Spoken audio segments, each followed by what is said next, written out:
Yan, shout out mga kalingap. Magandang umaga po sa inyo pong lahat. Magandang umaga kina Kuya Bal, kina Ate Ed at Kalingap Rob at sa buong team ng Kalingap. Tayo po ay naandito ngayon sa nagbabiyahe. Papunta na po ng Dait at nag-stop over po tayo dito sa Pulanggi, Albay. At nagkaroon po tayo ng pagkakataon para kumustahin ang isa sa mga charity vlogger na ating kilalang kilala, at ngayon siya ay talagang pinagpala at patuloy na pinagpapala. At walang iba kundi si Starax TV. Yan bro, magandang umaga sa iyo bro. Yan, shout out. Sir, good morning. Kumusta bro? Ito pastor, okay lang. At ito, nagbuka yung mga panalangin natin dati. Ayun, oo. Yung dating pangarap lang, ngayon ay unti-unting natutupad. Dahil yan sa tulong ng ating mga kasama. Siyempre, especially po kay Kuya Bal, founder ng Kalingap. At Edna at kay Kalingap Rob. Yung dating pinapangarap ko ay unti-unti nang natutupad. Bro, ilang taong ka na sa Kalingap? 2 years bro. 2 years na? 2 years na. Wow. Nung nagsimula ako sa Kalingap bro, talagang walang-wala ako. Ang dala ko lang sa bulsa ko ay pamasahe lang. Ibig sabihin bro, nung sino ang nag-invite sa iyo sa Team Kalingap sa Lighthouse? Ang nag-invite sa akin sa Lighthouse, wala. Paano ka nakapunta sa Lighthouse? Dahil isa ko sa mga masusugid na taga-subaybay ni Kalingap, ni Kuya Bal. Ni Kuya Bal. Pinangako ko sa sarili ko. Dahil nasa ibang bansa ako noon. Sabi ko, pag-uwi ko ng ibang bansa ay pupunta ako sa Lighthouse. Sasama na ako sa Team Kalingap kasi iba-ibang lugar naman yung mga doon. Dati kang OFW bro, ano? Dati akong OFW. Ilan taong kang OFW at sa bansa? 14 years ako sa Dubai. 14 years? Grabe, yung tagal. Anong trabaho mo dati ron? Iba-ibang trabaho ko doon. Sa hotel, assistant cook, tagahiwan ng mga sibuyas ng chef. Tapos pag tapos naman sa hotel, yun, nagtitinda ako ng kung ano-ano. Mga kakanin, mga ganyan. Tiyaga lang talaga. Tiyaga lang, Ibig sabihin 14 years na nalayo ka sa yung sa yung pamilya. Tagal, grabe. Isipin mo yun, 14 years. Grabe yung sakripisyo din, yung sakripisyo. Grabe po talaga, sacrifice talaga. Pero ganun pa ma'am pastor, talagang tayo, may pangarap tayo. Gusto nating umangat sa buhay. Siguro ito yung time maging isang vlogger tayo, maging isang charity vlogger. Pero tanongin ko tayo bro, pinangarap mo bang maging vlogger? Dati hindi ko naman pinangarap, kusang dumating na lang. Nung napanood mo sina Kuya Bal? Kasi di na ako naniniwala sa pagbablog na yan. Akala ko, laro lang. Hindi ko naman alam na sumasahod, may piling pagkakitaan. Nabigla na lang ako nung naging vlogger na ako. Balik-balikan natin bro, ibig sabihin nung mag-isa ka at lakas loob kang pumunta sa Lighthouse mag-isa.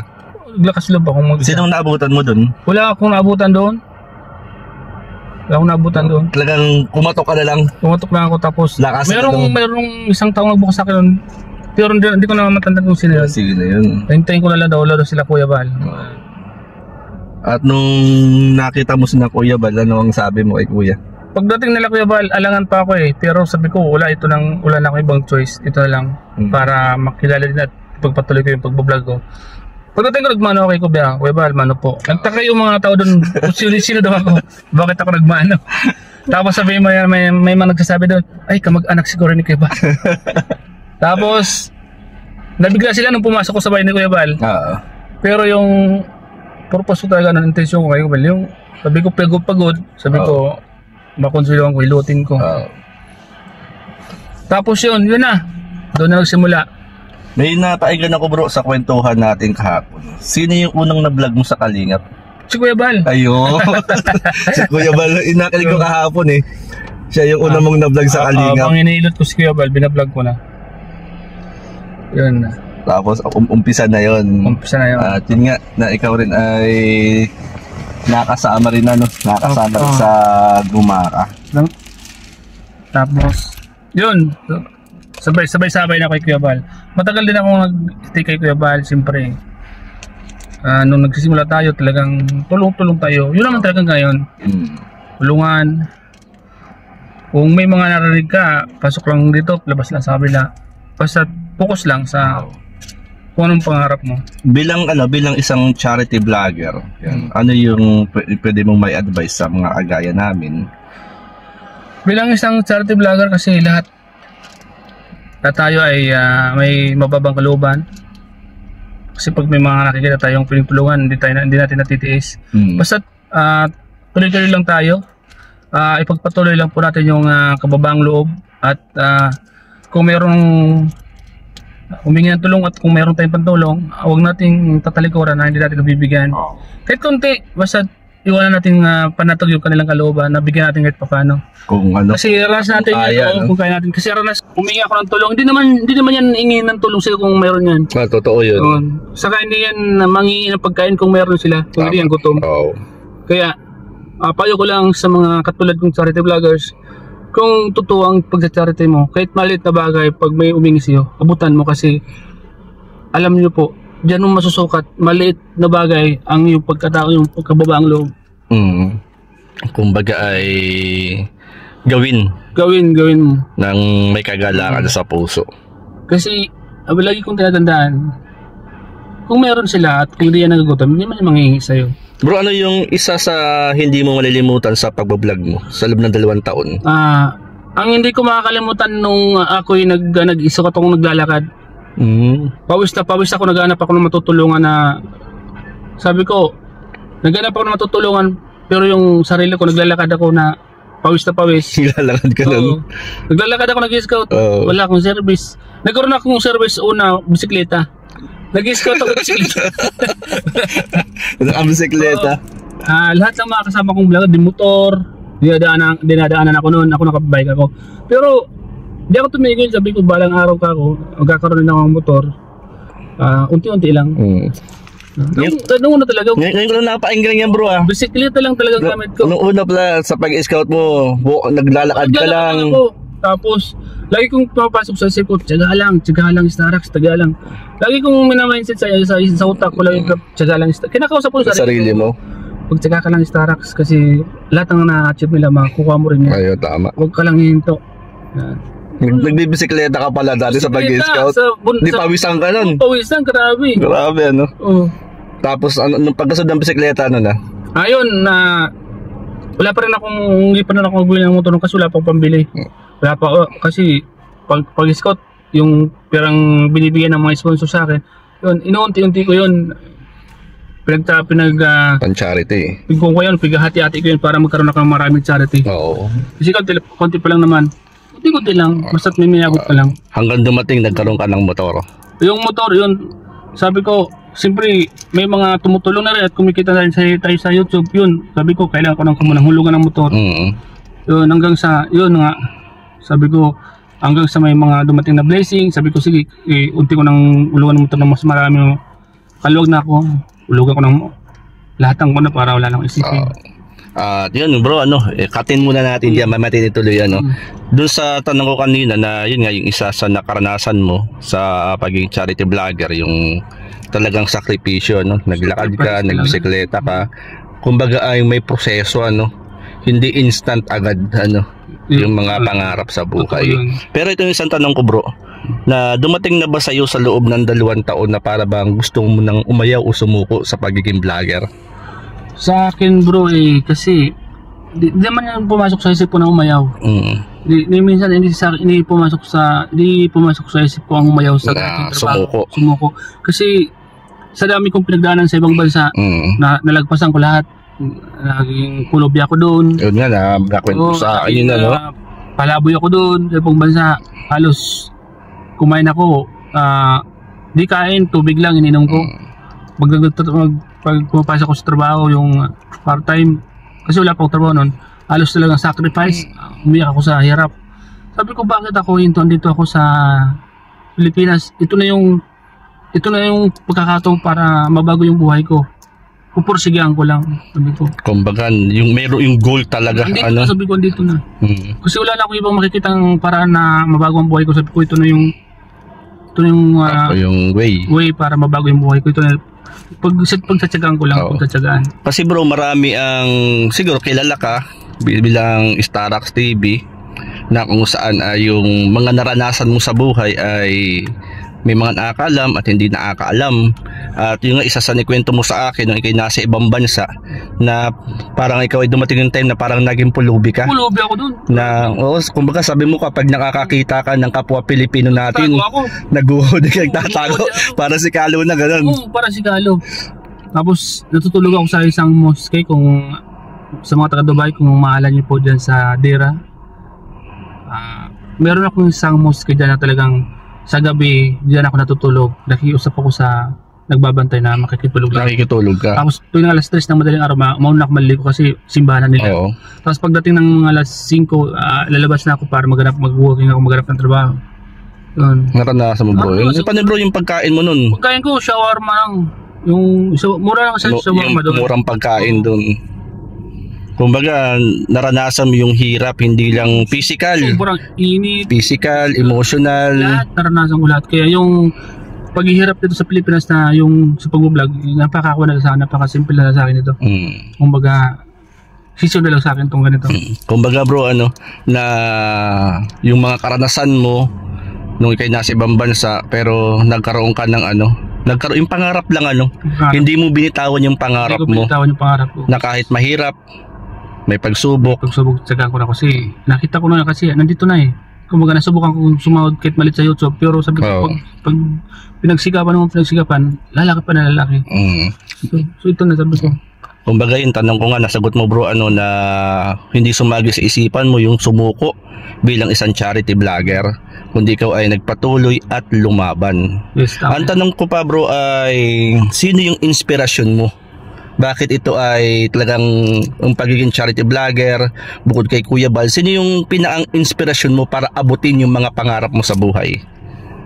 Bukod kay Kuya Bal, yung naging inspirasyon ko yung makita ko yung pamilya ko naghihirap. Si Starax mga kalip. Pati ako naiiyak bro Kasi ganito kasi sorry. Tuwing nakikita ko ang pamilya ko naghihirap at walang makait, doon talaga ako talagang nagpupursige. Kasi pag nakita mo yung anak mo may gustong ingin sa'yo, hindi mo may bigay, masakit. Kaya pag may mga interview ang ganito, di ako sa totoo lang talaga. Kaya ako nagpursige sa buhay. Hindi ako nakinig sa bira pag ako may issue, bira ako magkaroon ng bashing. Kasi hindi ko sila pinapatulan. Kasi ang focus ko talaga, mabago yung buhay ko. Ayaw kong lumihis. Gusto ko straight lang yung ginagawa ko. Kahit maliit ang views, okay lang, basta tuloy-tuloy lang ako. Sabi ko, basta't kasama ko si Lord. Pagdating ng panahon, makukuha ko rin yung gusto ko. Bro, ilan ang anak mo? Ang anak ko po, 2. Babae parehas? Babae. Kumbaga sila yung inspirasyon mo? Sila yung, kaya ako nagpapatuloy kahit mahirap. Gusto kong maranasan nila yung masarap na buhay. Kasi mahirap talaga kasi kung makita mo yung anak mong hihingi sa'yo tapos wala kang may bigay, masakit ba yun? Sa kalooban bilang isang magulang Kaya tuloy-tuloy yung ginawa ko, di ako sumuko kasi sabi ko ito yung mga pagbabago sa buhay ko, sa anak ko, mabibigay ko yung gusto nila. Kaya yun, thank you Lord dahil lahat ng iniisa ng anak ko kung ano man na nabibigay ko talaga. Masakit nga sa kalooban bilang isang magulang kapag humingi ng simpleng bagay yung iyong anak di mo maibigay Kaya pag may mga ganitong interview, Pastor, pasensya na sa mga manonood, talagang hindi ko maiwasang umiyak kasi sa dami kong pinagdaanan, sa dami kong naging karanasan, mababa ang loob ko pagdating sa mga ganon. Lahat pagdating sa nung time na yung pamilya ko talagang mahirap, tapos lumalapit ako sa mga kaibigan, kahit meron, tatanggihan ka. Kaya yun ang tumatak sa isip ko na sabi ko, pagpupursigan ko, ayokong manghirap, ayokong mangutang, ayokong umasa sa iba. Kaya nung makita kong ito na yung way na para mabago ang buhay ko, talagang hindi ko tinigilan. Tuloy-tuloy ko, masan man ako saan, di ba, nasan ako sa PR, di ako nagreklamo kasi tuloy-tuloy lang, sabi ko, may awa ang Panginoon at may mga taong nakasubaybay sa akin at tutulong, talagang wala man akong pera, may makakita sa mga ginagawa ko. May tutulong dyan sa akin. Totoo yun. Basta tuloy lang. Tuloy lang. At syempre, nagpapasalamat tayo kay Kuya Bal. Yes, yun kay Kuya Bal kasi si Kuya Bal walang katulad, sobrang bait talaga. Oo. Si Kuya Bal talagang Siya yung going to the flow lang talang. Oo. Walang mataas, walang mababa sa kanya. Kay Kalinga Prab, Ate Kalinga Edna. Prab, wala kay dati na. Ako, minsan taon lang ako nagkakamali, pero isa lang naman ang sabihin mo, sorry, magpabumbaba ka. Oo. Sagapin mo pagkakamali mo. May mga taong nainggit sa'yo. Balin mo sila. Oo. Pag-pray mo sila, pinag-pray ko sila na sana bago ang isip nila na maging maayos. Hindi ko sila kumbaga hindi ko sila sasabihin na bahala ka sa buhay mo. Oo. Hindi ko sila sabihin. Hindi mo ginagantihan ng galit din. Bagos pinag-pray ko sila sana bago Lord, bago Oo. ko ang isip niya para kahit pa paano ay maging okay kami. Kukuha na, pray ko sila. Kasi minsan, ganun talaga ang ang tao, minsan ay huhusgahan tayo sa panlabas nating anyo. Marami nangyari sa Diba? akin yan. Hinusgan ako na adik, mga ganun. Oo. Pero kung nakikita nila yung puso mo, laman ng ko, puso mo. Ay, wala naman ibang nakakilala sa akin kundi si Lord at ang sarili ko. Oo. At yung mga pamilya ko, yun sila nakakilala sa akin. Tama yun, bro. Ayan, to si Starax TV. At ngayon, bro, na dahil unti-unti mo natutupad ang mga pangarap mo sa buhay dahil nga sa inspirasyon mo sa iyong pamilya, anong masasabi mo sa iyong anak? Ito, masasabi ko sana ako, tuwang-tuwa siya nung karoon ako ng sasakyan. Saka ito naman na sasakyan ko ay hindi naman to para sa akin. Para sa mga kababayan natin mga charity. Yan, instrumento lang at ginagamit lang tayo. Yan, para sa kanila to. Kaya eto, bro Starax, congrats ha. Ay, salamat bro. At isa ako sa natutuwa na unti-unti mong natutupad ang mga pangarap mo sa buhay. Salamat din Pastor sa mga prayer natin dati na sana matupad natin mga pangarap natin. At eto na ngayon, ang bunga. Opo, ito. Eto na oh. Sasakyan po. Sasakyan. Ayun. Isa sa naging instrumento para magkaroon tayo ng sasakyan. Sa mga viewers natin, sa mga tumutulong. Ayan. Siguro bro, tuwan-tuwa ngayon ang mga anak mo. Tuwang-tuwa sila nung nakita lang may sasakyan ako sa akin. Basta lagi nila sinasabi, Papa, mag-ingat ka palagi. Ay, grabe yung pagmamalaki. Kaya sabi ko, para sa inyo mag-ingat ako kasi wala naman silang ibang inaasahan, ako lang. Kaya nag-ingat ako. Sabi ko, huwag kayong mag-alala kasi mag-ingat si Papa nyo. Kasi pag hindi ako nag-ingat, kawawa kayo. Message mo para sa yung anak. Message ko sa dalawa kong anak. Yan.